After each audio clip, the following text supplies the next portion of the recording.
Hello students, स्वागत है आप सभी का हमारे YouTube channel Insight Career Institute में।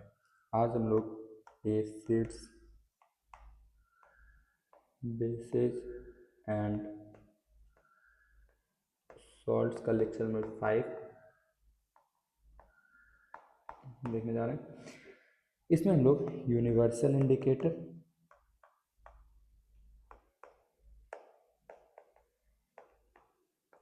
और पीएच स्केल के बारे में जानेंगे। तो चलिए बिना किसी देरी के शुरू करते हैं हम लोग हमारा लेक्चर नंबर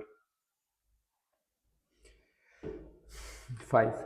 सबसे पहले यूनिवर्सल इंडिकेटर होता क्या है?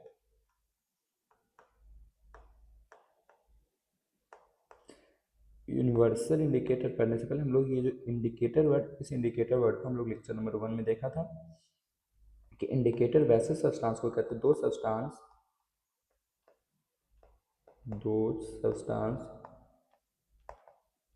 which changes their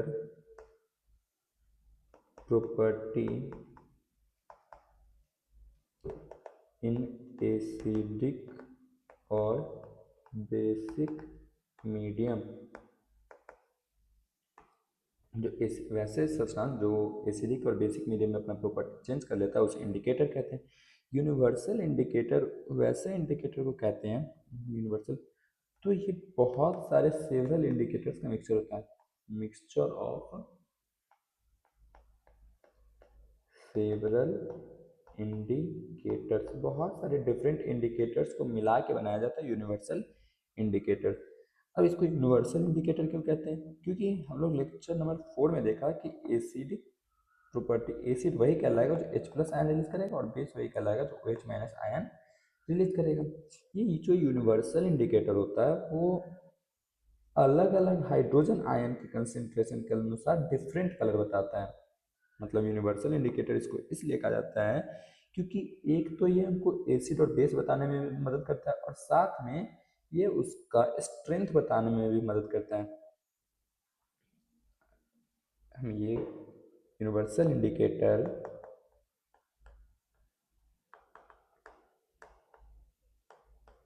को यूनिवर्सल इंडिकेटर इसलिए कहा जाता है क्योंकि ये हम लोगों को दो चीज़ें बताती है। एक तो सब्सटेंस एसिडिक है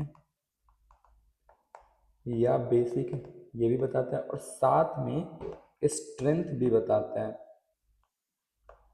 स्ट्रेंथ मतलब कि वो स्ट्रॉन्ग एसिड है या वीक एसिड है, स्ट्रॉन्ग बेस है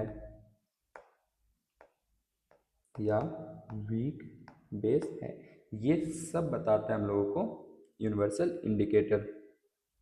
तो अब चलिए देखते हैं कि ये काम कैसे करता है। तो सबसे पहले जब हम देखते हैं कि एक यूनिवर्सल इंडिकेटर है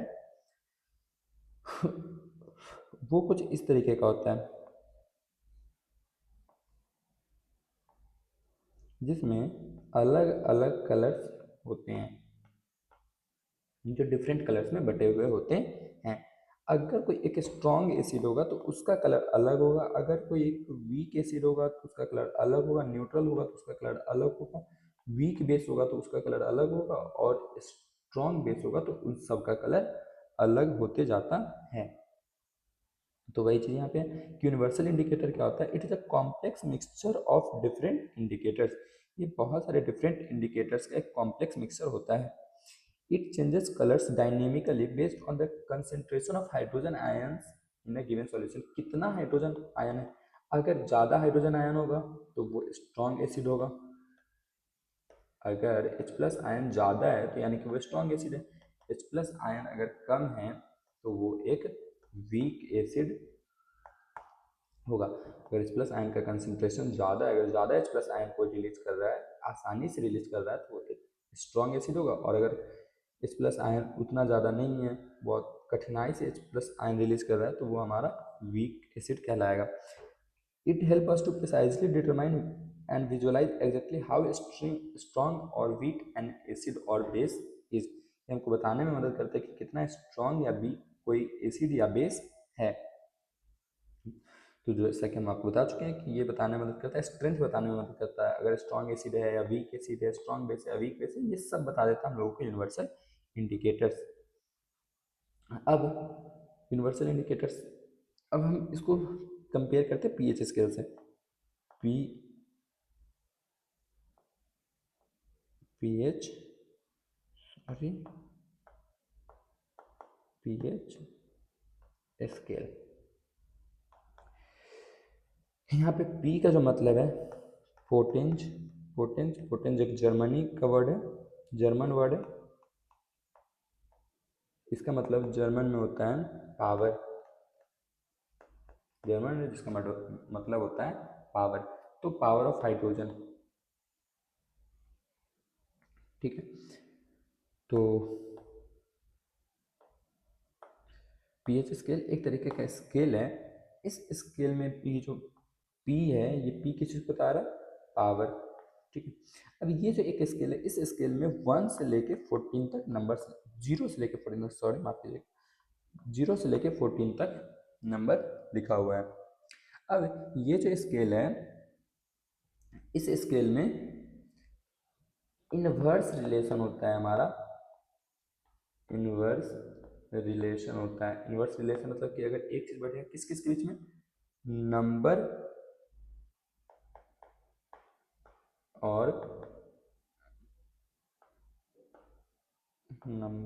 और हाइड्रोजन आयन के कंसेंट्रेशन के बीच में।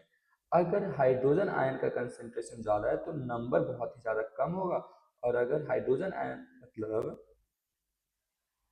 ये जो पीएच स्केल में जो नंबर है, इसका जो रिलेशन होता है वो हाइड्रोजन आयन के कंसेंट्रेशन का इनवर्स रिलेशन, मतलब कि अगर हाइड्रोजन आयन का कंसेंट्रेशन बढ़ेगा तो नंबर घटेगा, और अगर नंबर बढ़ रहा है तो हाइड्रोजन आयन का कंसेंट्रेशन घटेगा। तो इसको कुछ इस तरीके से रिप्रेजेंट किया जाता है, बताया जाता है कि अगर पीएच वैल्यू, अगर पीएच वैल्यू 0 से लेके 7 तक है, या पीएच वैल्यू हम इस तरीके से 0 से 7 से कम है, मतलब पीएच वैल्यू को हम इस तरीके से कह सकते हैं पीएच इज लेस देन 7, तो जो सब्सटेंस होगा वो एसिडिक होगा। तो सब्सटेंस कैसा होगा, एसिडिक होगा। अब ये कुछ इस तरीके से कि जितना कम होगा पीएच, अगर 0 है तो बहुत ज़्यादा स्ट्रॉन्ग एसिड है, 1 होगा तो इस 0 के कंपेयर में वीक होगा, धीरे धीरे एसिडिटी मतलब स्ट्रेंथ घटते जाएगा, धीरे धीरे स्ट्रेंथ क्या हो जाएगा, घटते जाएगा। एक सेकेंड,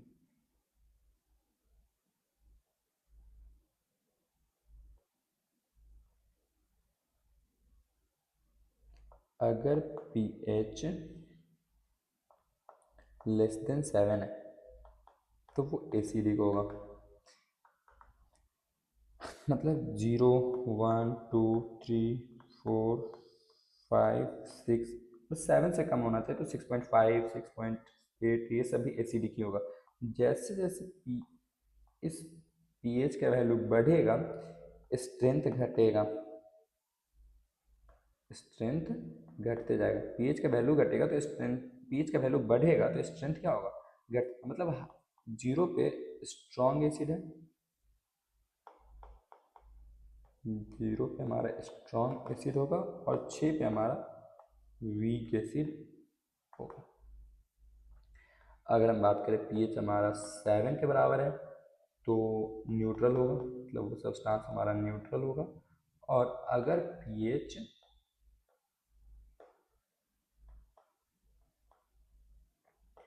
7 से ज़्यादा है तो वो सब्सटेंस हमारा बेसिक हो जाएगा। जैसे 7 से ज़्यादा तो 8 9 10 11 12 13 14, इसमें डायरेक्ट रिलेशन होता है कि अगर नंबर बढ़ेगा तो स्ट्रेंथ भी बढ़ेगा, स्ट्रेंथ भी हमारा बढ़ते जाएगा। जैसे अगर 8 है तो ये वीक बेस होगा, और 14 है तो ये हमारा स्ट्रॉन्ग बेस होगा। आई थिंक यहाँ तक क्लियर हो गया होगा। यहाँ तक में कोई डाउट नहीं होगा कि अगर एक इस मतलब कुछ इस तरीके से इसको कंक्लूड करें तो एक स्केल है, इस स्केल में 0 1 2 3 4 5 6 7 8 9 10 11 12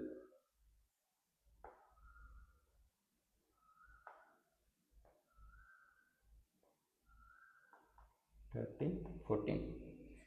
7 पे अगर कोई भी सब्सटेंस रखा हुआ है तो वो न्यूट्रल होगा, और अगर 7 से कम होते जा रहा है तो एसिडिक होते जाएगा, जितना कम उतना स्ट्रॉन्ग एसिड, और अगर 7 से बढ़ते जाएगा तो वो बेसिक होते जाएगा, जितना ज़्यादा उतना स्ट्रॉन्ग बेस। अब इसमें अगर स्ट्रॉन्ग एसिड है तो हम लोग यहाँ पे देखें कि एसिड स्ट्रॉन्ग वो कहलाएगा जो आसानी से H प्लस आयन रिलीज कर रहा है, जो ज़्यादा H प्लस आयन रिलीज कर रहा है और आसानी से H प्लस आयन रिलीज कर रहा है। तो इस स्केल में कुछ इस तरीके से हाइड्रोजन आयन के कंसेंट्रेशन को रिप्रेजेंट करते हैं।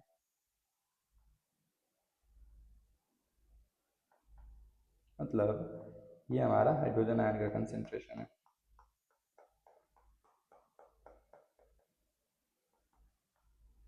ठीक है, तो इसको इस तरीके से रिप्रेजेंट कर सकते हैं कि H प्लस आयन था, मतलब जब जीरो था एक स्ट्रॉन्ग एसिड था तो हाइड्रोजन आयन का कंसेंट्रेशन बहुत ज़्यादा था। जब स्ट्रॉन्ग एसिड जीरो पे था तो हाइड्रोजन आयन का कंसेंट्रेशन बहुत ही ज़्यादा था। जैसे जैसे इधर बढ़ते गया है तो हाइड्रोजन आयन का कंसेंट्रेशन घटते गया, जैसे जैसे बेस की तरफ बढ़ते गया हाइड्रोजन आयन का कंसेंट्रेशन घटते गया, और जैसे जैसे हम एसिड की तरफ आ रहे थे, जैसे जैसे एसिडिक प्रॉपर्टी बढ़ रहा था वैसे वैसे हमारा हाइड्रोजन आयन का कंसेंट्रेशन भी बढ़ते जा रहा था। तो आई थिंक यहाँ तक क्लियर हो गया होगा, यहाँ तक में कोई डाउट नहीं होगा। अब इस नंबर के अनुसार यूनिवर्सल इंडिकेटर हम लोगों को कलर भी बताता है। अगर पीएच वैल्यू अगर पीएच वैल्यू 0 से 3 है, अगर पीएच वैल्यू 0 से 3 है तो वो हमारा स्ट्रॉन्ग एसिड कहलाता है, और इस केस में जो यूनिवर्सल इंडिकेटर का कलर होगा वो रेड होगा।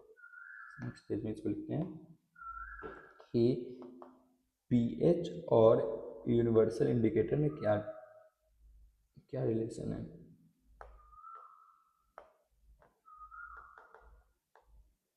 यूनिवर्सल इंडिकेटर में क्या रिलेशन, अगर पीएच वैल्यू 0 से लेकर 3 तक है तो वो तो पता है हम लोगों को कि मीडियम कैसा होगा, मीडियम तो एसिडिक होगा, वो भी स्ट्रॉन्ग एसिड होगा।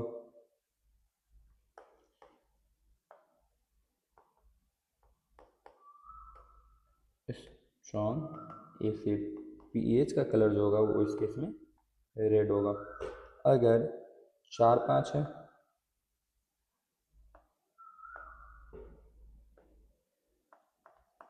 अगर पीएच वैल्यू 4 या 5 है तो ये वीक एसिड होगा,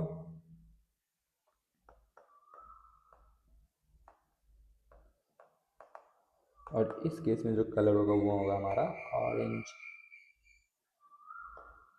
अगर हम बात करें 6 है तो ये भी वीक होगा, मतलब ये दोनों वीक होगा लेकिन एज कम्पेयर टू 4 5 थोड़ा ज़्यादा स्ट्रांग होगा, 6 बहुत वीक एसिड होगा।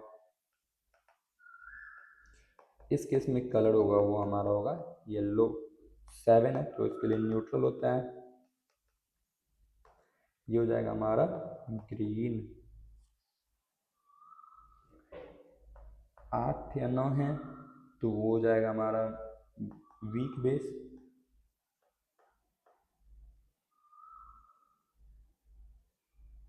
और अगर वीक बेस है तो ये हो जाएगा ब्लू। अगर 10 11 है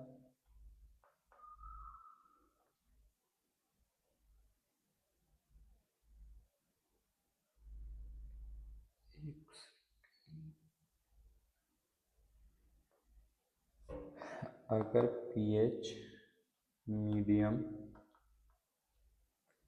और कलर यूनिवर्सल इंडिकेटर का, तो अगर पीएच अगर हमारा 10 से 11 है तो डार्क, सॉरी ये तो कलर हो जाएगा डार्क ब्लू,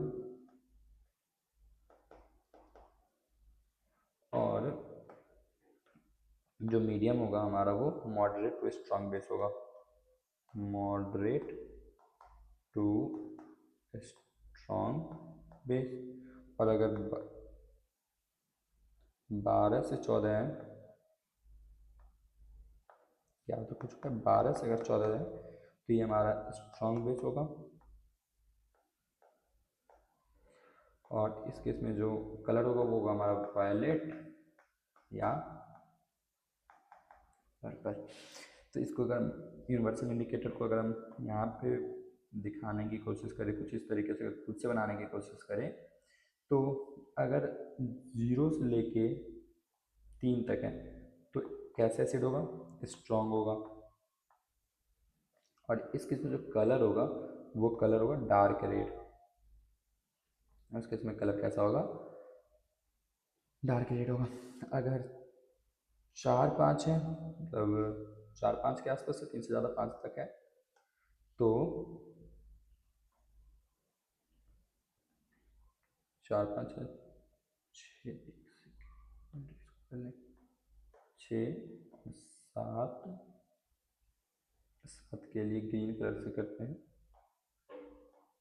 7 पर होगा तो ग्रीन, उसका जैसे जैसे इधर बेसिक मीडियम में बढ़ते जाएंगे तो कलर चेंज होता जाएगा। सबसे पहले आएगा ब्लू, 7 मतलब 8-9 तक होगा तो ब्लू। उसके बाद 10-11 है तो डार्क ब्लू या इंडिगो। अब तो डार्क ब्लू यहाँ पे मान लेते हैं, यहाँ पे लिख देते हैं डार्क ब्लू। 10 से 11 तक, और 12 से लेकर 14 तक जो होगा वो होगा वायलेट या पर्पल, मतलब कुछ इस तरीके का।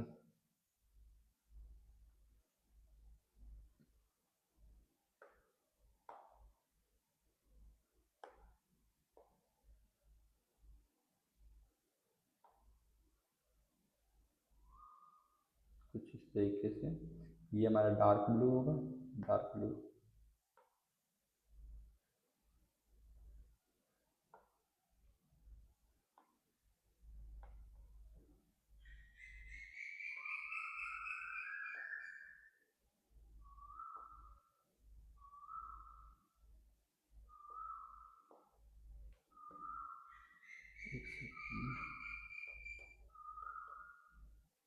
डार्क ब्लू नहीं आ रहा, मान के चलिए यहाँ पे डार्क ब्लू होगा, यहाँ पे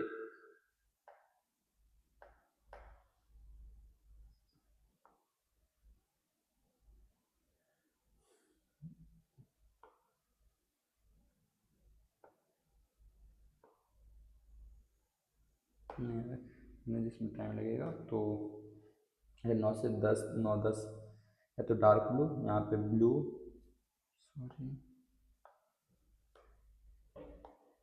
यहाँ पे ब्लू होगा, यहाँ पे डार्क ब्लू, यहाँ पे वॉयलेट,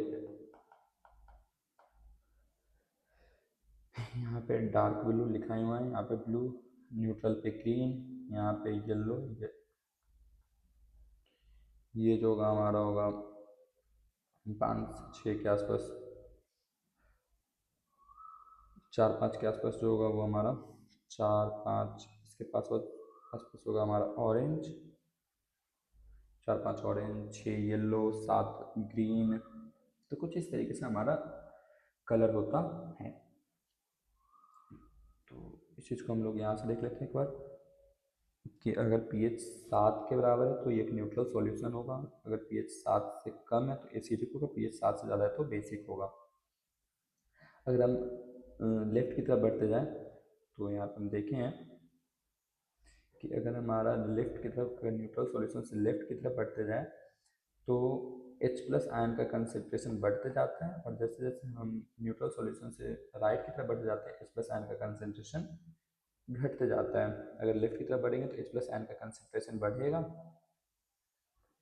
और अगर हम राइट की तरफ बढ़ेंगे तो OH- का कंसनट्रेशन बढ़ेगा, और मतलब हम ये भी कह सकते हैं कि H+ आयन का कंसनट्रेशन घटेगा। अब यहाँ पे एक एक्टिविटी दिया हुआ है, इसमें डिफरेंट मीडियम्स में अलग अलग कलर में दिया हुआ है, वो हम आपको समझा चुके हैं। अब कुछ बेसिक बात है कि एसिड जो होते हैं वो टूटता है तो H प्लस आयन रिलीज करता है, बेसिस अगर टूटेगा तो OH माइनस आयन रिलीज करेगा। अब हाँ, एक मेन कंसेप्ट कि इन दोनों में अंतर होता है, कंसेंट्रेशन और स्ट्रेंथ। कंसेंट्रेशन हम लोगों को ये बताता है कि hydrogen ion, sorry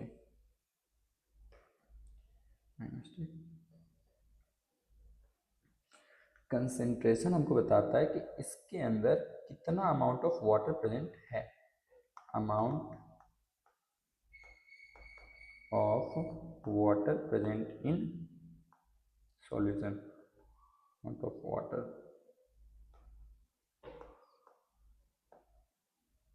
present in solution, ये बताता है हमारा कंसेंट्रेशन। जैसे अगर हमारे पास दो सॉल्यूशन है, एक में वाटर ज़्यादा है और एक में वाटर कम है, यानी कि ये हमारा कंसेंट्रेटेड, अगर इसमें कम है तो ये हमारा कंसेंट्रेटेड होगा, ये हमारा डाइल्यूट होगा। लेकिन स्ट्रेंथ बताता है कि वो स्ट्रॉन्ग है या वीक है। जैसे HCl एक स्ट्रॉन्ग एसिड है और HCl हमारा एक स्ट्रॉन्ग एसिड है, और एसिटिक एसिड जो विनेगर में यूज होता है, विनेगर बनाने में, वो हमारा एक वीक एसिड है। स्ट्रेंथ ये बताता है और कंसेंट्रेशन ये बताता है। तो चलिए आज के लिए इतना ही, अब हम लोग नेक्स्ट pH के बारे में नेक्स्ट क्लास में देखेंगे। Thank you, bye bye, take care.